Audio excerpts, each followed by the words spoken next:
મારા એક મિત્રએ ગઈકાલે એક મીડિયાની અંદર બયાન આપ્યું કે ખેડૂતો મુદ્દે પ્રવીણભાઈ રામ તો હજી આંગણવાડીમાં નહીં, પણ શું કીધું, કઈક સારું કીધું એને, બાલ મંદિરમાં છે.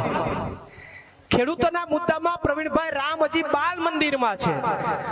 હારું મનોજભાઈ ઈ સમજાતું નથી, મારું બાલ મંદિર પૂરું નથી થતું, 2016 થી ચાલુ થયું.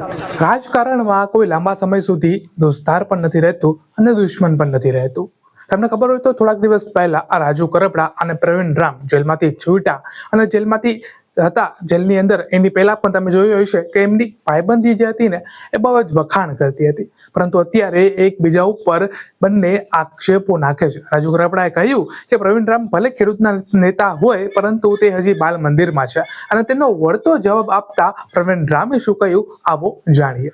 મારા એક મિત્રએ ગઈકાલે એક મીડિયાની અંદર બયાન આપ્યું કે ખેડૂતો મુદ્દે પ્રવીણભાઈ રામ તો હજી આંગણવાડીમાં નહીં, પણ શું કીધું, કઈક સારું કીધું એને, બાલ મંદિરમાં છે. ખેડૂતોના મુદ્દામાં પ્રવીણભાઈ રામ હજી બાલ મંદિરમાં છે.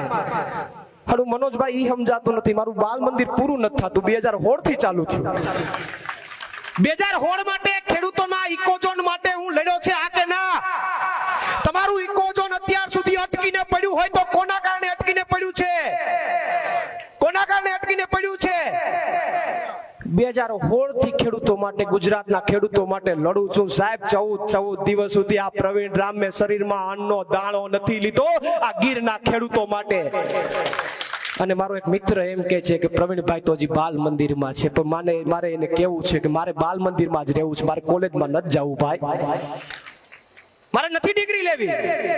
બાલ મંદિરમાં હોય તો બાલ મંદિરના છોકરાઓ છે એના પેટમાં પાપ ન હોય, એ નિષ્પક્ષ ભાવે લોકો માટે કામ કરતા રહી. મારે તમારી વચ્ચે એવું જ રહેવું છે, બાલ મંદિરનો છોકરો બનીને મારે કોલેજનો છોકરો કે ડિગ્રી નથી લેવું, કારણ કે કોલેજના છોકરા કંટ્રોલમાં નથી રહેતા, પછી ભાગી જાય આડાવડા. એટલે આ